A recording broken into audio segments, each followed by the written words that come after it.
অমন নিজের ঘরে বসে নেহা আর অমিতের জন্য অপেক্ষা করছিল, কারণ ওরা ওর বাড়ি কিনতে আসছিল আর ওদের আজকেই আসার কথা ছিল। আজ আমি এই বাড়িটাকে বিক্রি করে দেব, তাও যদি অর্ধেক দামে দিতে হয় তাতেও।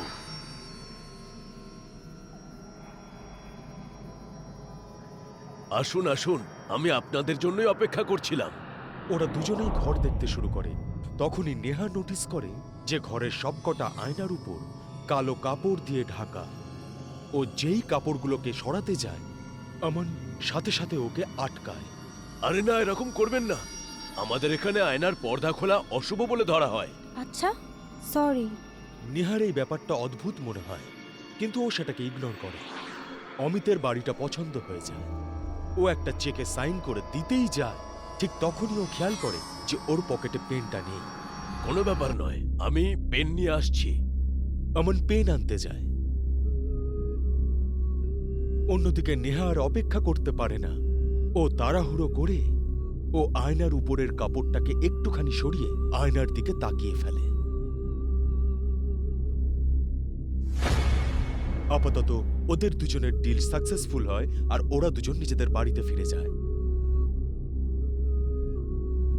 আমন জানতো না যে সেই ডাইনি ওর পিছনে এসে দাঁড়িয়ে আছে। ডাইনি ওর কানের সামনে এসে ফিসফিস করে বলে, অনেক দিন বাদে তোমার সাথে দেখা হয়েছে।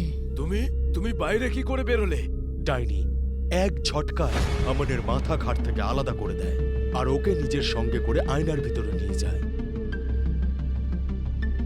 তারপর পরের দিন অমিত আর নেহা সেই বাড়িতে আসে।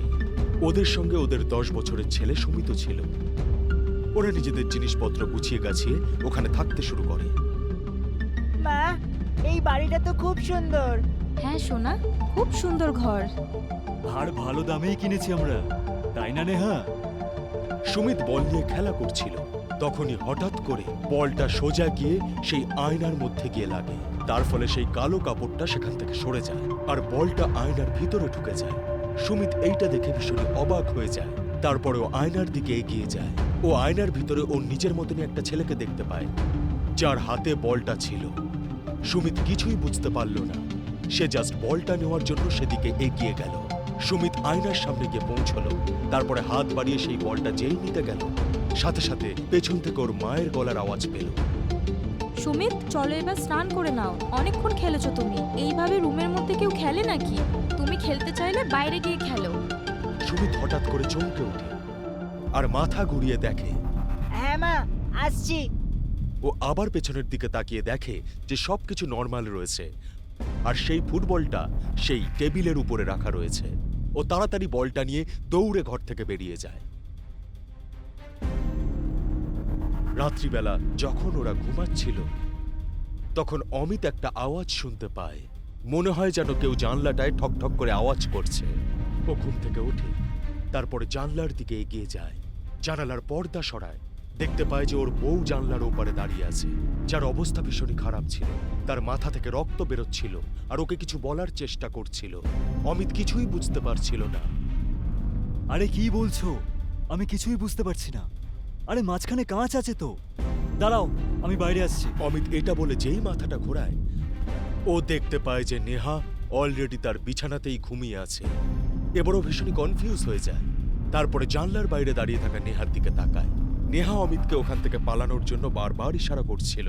অমিত ওখান থেকে যেই এগোনোর চেষ্টা করে, বেডে শুয়ে থাকা নেহা এক ঝটকায় ওর সামনে আসে আর হাত বাড়িয়ে ওর গলা ধরে হাওয়াতে তুলে ধরে। অমিত কিছু বোঝার আগে নেহা একটা ডাইনিতে রূপান্তরিত হয়ে যায়। আরে এটা কি হচ্ছে? আরে কে তুমি? সেই ডাইনি কোনো উত্তর দেয় না আর অমিতকে জানলার বাইরে ছুঁড়ে ফেলে দেয় সে। এসব কি ছিল?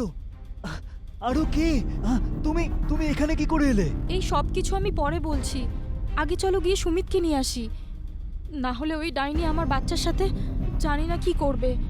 আরে হ্যাঁ, সুমিত তো ভেতরেই আছে। ওরা দুজন ঘরের ভিতরে তন্ন তন্ন করে খোঁজে, কিন্তু সুমিতকে কোথাও পায় না।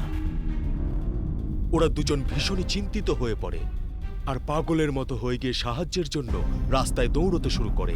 তখনই ওরা সামনে একজন পুরোহিতকে দেখতে পায়। সেই পুরোহিত বলে, তোমরা ওই বড় বাড়িটাতে থাকো, তাই না? হ্যাঁ, কিন্তু আমাদের ছেলে জানি না কোথায় চলে গেছে। তোমাদের ছেলে কালো শক্তির কবজায় রয়েছে, কারণ ওই বাড়িটা অভিশপ্ত। কি? হ্যাঁ, ওই বাড়ির মালিক আমানের স্ত্রী তন্ত্রবিদ্যা জানতো, আর পুত্র সন্তানের কামনায় উনি নিজের মেয়ের বলি দিয়েছিলেন।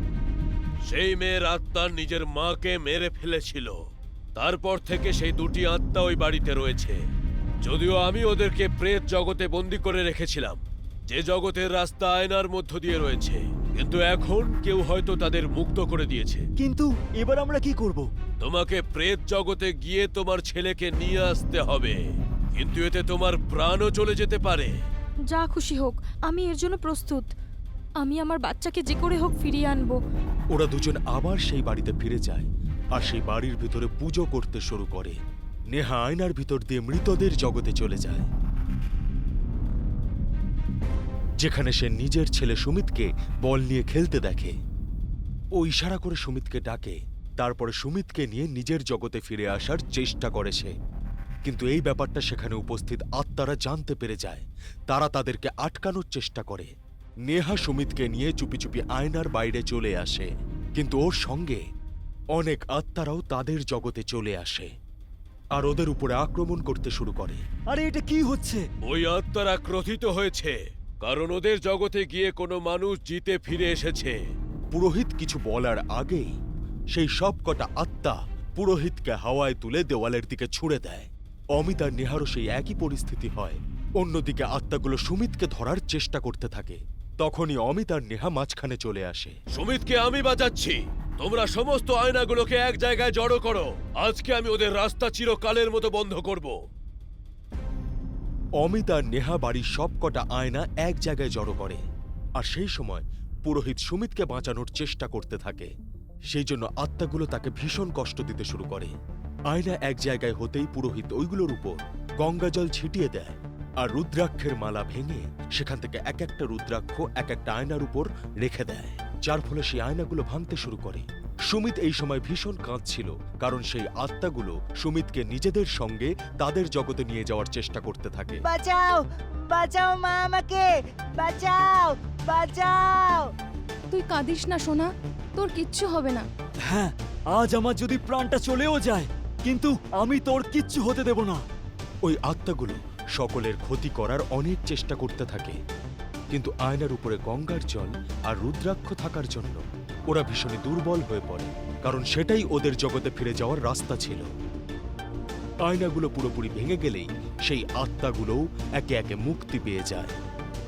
এবারে প্রেত জগতের রাস্তা সম্পূর্ণরূপে বন্ধ হয়েছে, আর এই সমস্ত আত্মা মুক্তি পেয়েছে। কিন্তু তা সত্ত্বেও তোমরা আজকের পর থেকে তোমাদের বাড়িতে কোনো আয়না বা কোনো কাঁচ রাখবে না। হ্যাঁ ঠাকুরমশাই।